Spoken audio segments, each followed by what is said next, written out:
Chapter का नाम क्या होगा? नाखून क्यों बढ़ते हैं। पाठ के लेखक का क्या परिचय। इसके जो लेखक हैं हजारी प्रसाद द्विवेदी हैं। हजारी प्रसाद द्विवेदी की अगर हम जन्म की बात करें तो 1907 में इनका जन्म हुआ था। और यहाँ पे ये जरूर याद रखेंगे, आरफ दुबे का छपरा, उत्तर प्रदेश बलिया में इनका जन्म हुआ था। नाखून क्यों बढ़ते हैं, इस पाठ के लेखक कौन है? आचार्य हजारी प्रसाद द्विवेदी। जन्म कहाँ हुआ था साथियों? आरफ दुबे का छपरा। कब हुआ था? 1907 में।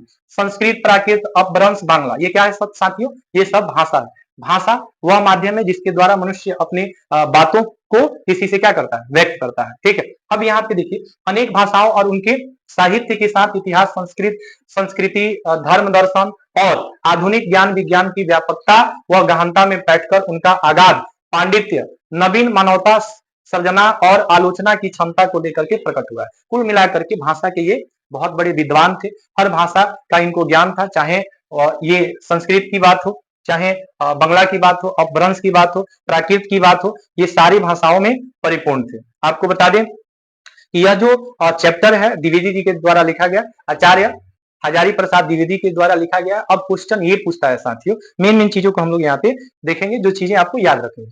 क्वेश्चन पूछेगा कि द्विवेदी जी, हजारी प्रसाद द्विवेदी की प्रमुख रचनाएं कौन कौन से, ये जरूर पूछता है। जैसे अशोक के फूल किसकी रचना है? हजारी प्रसाद द्विवेदी। जैसे कल्पलता हो गया, विचार और वितर्क हो गया, कुटज हो गया, विचार प्रवाह हो गया, आलोक पर्व हो गया, प्राचीन भारत के कलात्मक विनोद हो गया, ये सब निबंध संग्रह है। बाण भट्ट की आत्मकथा, ये याद रखेंगे साथियों, भारत सरकार द्वारा पद्म विभूषण सम्मान एंड लखनऊ विश्वविद्यालय द्वारा डिलीट की उपाधि इनको प्राप्त हो चुकी है। ये काशी हिंदू विश्वविद्यालय, शांति निकेतन और विश्वविद्यालय, चंडीगढ़ विश्वविद्यालय आदि में प्रोफेसर भी रह चुके हैं और प्रशासनिक पदों पर भी रहे। सन 1979 में दिल्ली में इनका क्या हो गया? निधन हो गया। तो ये मुख्य बातें जो थी, जो मेन इंपॉर्टेंट जो चीजें हैं, नाखून क्यों बढ़ते हैं, इस पाठ से संबंधित चीजों को हमने देखा। और यहाँ पे अब हम लोग बात करने जा रहे हैं जो नाखून क्यों बढ़ते हैं, पाठ का जो सारांश है साथियों, समरी जो है, समरी को क्या कहेंगे? सारांश। तो चैप्टर का जो छोटा मतलब मेन चीजों को ही बता देना, और जो मुख्य चीजें हैं जिससे चैप्टर का टोटल निष्कर्ष आपको निकल जाए, उसी को हम लोग सारांश कहते हैं। आइए समझते हैं कि नाखून क्यों बढ़ते हैं। इस पाठ के माध्यम से नलिन ये हजारी प्रसाद द्विवेदी जो है, हम सभी को क्या संदेश देना चाहते हैं। सबसे पहले बता दें साथियों, सबसे पहले आपको बता दें कि इनके सामने नाखून क्यों बढ़ते हैं, ये प्रश्न कैसे आया, ये प्रश्न कैसे जो है लेखक के सामने उपस्थित हुआ, इस चीज को लेकर के प्रश्न पूछ देता है। तो बच्चे कभी कभी चक्कर में डाल देने वाले प्रश्न कर बैठते हैं। छोटे बच्चों के मन में छोटी छोटी बातें जो है क्या होती है, प्रश्न के रूप में आती रहती है। जैसे हवा क्यों नहीं दिखाई देता है, जैसे नाखून क्यों बढ़ता है, बाल क्यों बढ़ता है, बारिश क्यों होती है, ये तमाम तरह की चीजें छोटे बच्चों के मन में जिज्ञासा उत्पन्न होती रहती है। और लेखक की जब छोटी लड़की ने उनसे एक दिन पूछ दिया कि पिताजी आप बताइए आदमी के नाखून क्यों बढ़ते हैं, तो मैं सोच में पड़ गया, लेखक सोच में पड़ गया, अरे भाई ये कौन सा सवाल है।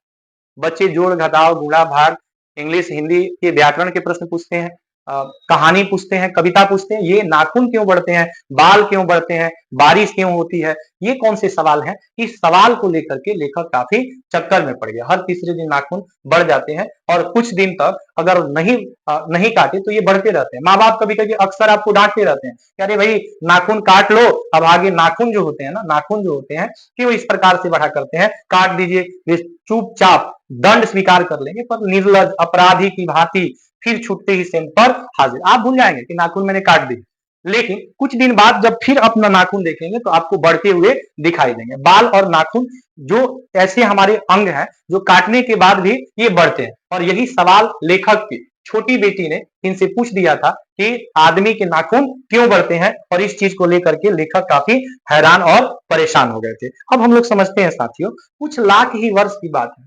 नाखूनों के बारे में ये हजारी प्रसाद द्विवेदी क्या कहते हैं, आचार्य हजारी प्रसाद द्विवेदी क्या कहते हैं, कहते हैं कि कुछ लाख वर्ष की बात है जब मनुष्य जंगली हुआ करता था।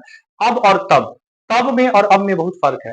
आज इंसान जो इतना तरक्की किया है, आज इतना विकसित है, आज इतना सभ्य है, उसके जीवन में इतनी सभ्यताएं आई हैं, तो ये यूं ही नहीं आया साथियों, इसमें लाखों करोड़ों वर्ष लगे हैं। ठीक है, लाखों वर्ष पहले मनुष्य क्या हुआ करता था, जंगली हुआ करता था, जंगलों में रहता था और जंगली जानवरों की तरह उसका सारा काम होता था। वैसे ही पर पैखाना करना, वैसे पेड़ों पे सोना, जंगली जानवरों को जो है मार करके खाना, पत्तियों को चबाना, मतलब बिल्कुल जैसे स्टैंडर्ड ऑफ लिविंग एनिमल्स का होता है, वैसा ही ह्यूमन का भी वही स्टैंडर्ड ऑफ लिविंग था। लेकिन मनुष्य कैसा था, वनमानुष जैसा था। वन में रहने वाले मनुष्य को क्या कहते हैं, बनमानुष कहते हैं। अच्छा, नाखून की जरूरत क्यों थी? तो मनुष्य को अपने जीवन रक्षा के लिए, मनुष्य को अपने जीवन रक्षा के लिए नाखून की क्या थी? बहुत जरूरत थी। नाखून बहुत जरूरी अंग थे किसके? मनुष्य के, क्योंकि उस समय मनुष्य के पास अस्त्र शस्त्र नहीं थे, लोहा के औजार नहीं थे, अस्त्र शस्त्र नहीं थे, मनुष्य उतना विकसित नहीं था, खेती बाड़ी नहीं जानता था। अपने प्रतिद्वंदियों से लड़ने के लिए उसे अपने आत्म सुरक्षा के लिए नख को, नाखून को क्या करना पड़ता था? बढ़ाना पड़ता था। असल में वही उसके अस्त्र शस्त्र थे। दांत भी थे। अब दांत से किसी को नहीं ना मारेंगे साथियों, दांत हमारा आंतरिक भाग है, नाखून जो है हमारा बाह्य अंग है, पर नाखून के बाद ही उनका स्थान था। उन दिनों उसे जूझना पड़ता था, प्रतिद्वंदियों को पछाड़ना पड़ता था, नाखून उसके लिए आवश्यक अंग थे। फिर धीरे धीरे वह अपने अंग से बाहर की वस्तुओं का सहारा लेना शुरू कर दिया। पहले नाखून से लड़ा, उसके बाद डंडा उठाया, फिर पत्थर उठाया, फिर उसने औजार बनाए, हथियार बनाए। पहले लोहा का हथियार बनाया, फिर आज तोपों से, बारूदों से, बम से, कारतूसों से, तमाम चीजों से आज मनुष्य क्या करता है? एक दूसरे को पछाड़ने के चक्कर में लगा हुआ है। देखिए, पत्थर के ढेले और पेड़ की डालें काम में लाने लगा मनुष्य। पहले मनुष्य नख से लड़ा, नख के बाद पत्थर उठाया, भाई पत्थर से लोगों को ढेले से मारने लगा, फिर पेड़ की डंडे से मारने लगा। मारता क्यों था? क्योंकि मनुष्य की जनसंख्या उस समय बहुत कम हुआ करती थी और अपने आत्म सुरक्षा के लिए, अपने आप को प्रतिद्वंदियों से, जानवरों से बचाने के लिए उसे लड़ने पड़ते थे, और लड़ने के लिए उसे अस्त्र शस्त्र के रूप में नाखून को क्या करना पड़ता था? बढ़ाना पड़ता था। साथियों, वस्तुओं का सहारा लेने लगा, पत्थर के ढेले, पेड़ की डाले काम में लाने लगा। उसने हड्डियों के भी क्या हथियार बनाए। हड्डी काफी क्या होता है? हार्ड होता है, कठोर होता है। तो डंडा, लाठी, इसका प्रयोग किया, फिर हड्डियों का इस्तेमाल किया। मनुष्य और आगे बढ़ा, उसने धातु की क्या बनाए? हथियार बनाए। आप धातु के बारे में पढ़े होंगे, क्योंकि अगर आप क्लास 10th या 12th के विद्यार्थी हैं तो धातु आप लोग जानते हैं। तत्व जो होते हैं वो 3 प्रकार के होते हैं साथियों, धातु, अधातु और उपधातु। और तत्व क्या होता है? जो एक ही प्रकार के परमाणुओं के मिलने से बना होता है, उसी को हम लोग तत्व कहते हैं। ये तत्व सारे आपको पीरियोडिक टेबल में मिल जाएंगे, और वहीं पे आपको धातु मिलेगा। जैसे लोहा क्या है? धातु है। सोना क्या है? धातु है। चांदी क्या है? धातु है। तो धातु क्या है? धातु विद्युत का सुचालक होता है, साथ ही साथ कठोर होता है, इसको पीटने पे फैलता है, इसके कई गुण होते हैं साथियों। धातु की परिभाषा नहीं होती है, इसकी पहचान होती है।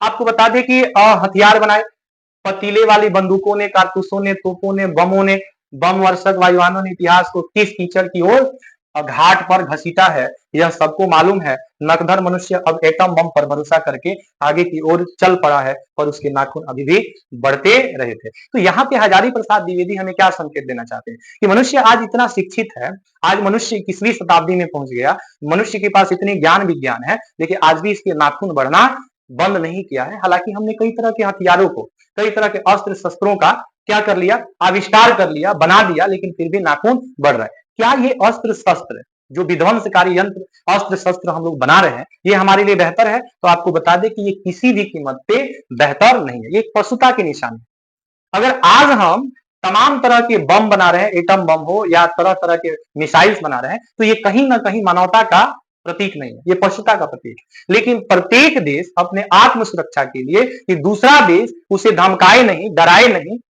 उसे जो है झुकना ना पड़े, वह किस चक्कर में लगा है? अपने सारे पैसे जो है इन बम को, एटम बम को, इस पे भरोसा करके अपना पैसा कीचड़ में क्या कर रहा है? उसको बर्बाद कर रहा है। एक दिन ऐसा होगा साथियों कि ये सारे देश जो हैं एक दूसरे के आत्म सुरक्षा के लिए खो देंगे। जब लड़ाइयां होंगी तो कोई देखेगा? जिसके पास जो शक्ति होगी, अस्त्र शस्त्र होंगे, जो बम होंगे, मिसाइलें होंगे, वो एक दूसरे पे क्या करेगा? उसका प्रयोग करेगा, प्रहार करेगा, और फिर ये मानवता हमेशा हमेशा के लिए खत्म हो जाएगा। तो इसको बैन करने के लिए, इस पे मनुष्य थोड़ा सा ध्यान आकृष्ट करने के लिए हजारी प्रसाद द्विवेदी ने इसे कहा है कि मनुष्य पशुता की ओर क्या कर रहा है? बढ़ रहा है। इसलिए इन चीजों पे हमें विशेष ध्यान देना चाहिए। अब यहाँ पे समझिएगा, कुछ हजार साल पहले मनुष्य नाखून को सुकुमार विनोदों के उपयोग में लाना शुरू किया था, बिल्कुल संवारता था, ये संवारता था, सजाता था। आज भी आप देखिएगा कि लड़कियां जो होती है वो नाखून को बहुत ही क्या करती हैं? बहुत अच्छे से उसको रखती हैं, मतलब नेल पेंट वगैरह लगा करके एकदम उसको